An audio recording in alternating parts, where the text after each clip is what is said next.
We guide you through how to fix Apple Pay can't add bank account.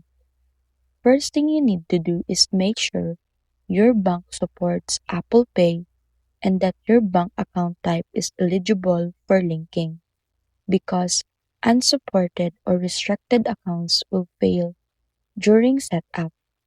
Next, open the wallet app and double check that all your personal details like name, address, and phone numbers exactly match your bank records.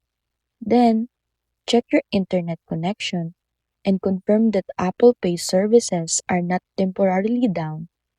After that, restart your device, update to the latest iOS version, and then re-add any existing cards before trying to add your bank account again. And if you're still unable to add it, contact your bank to ask if there are security blocks or additional verification needed.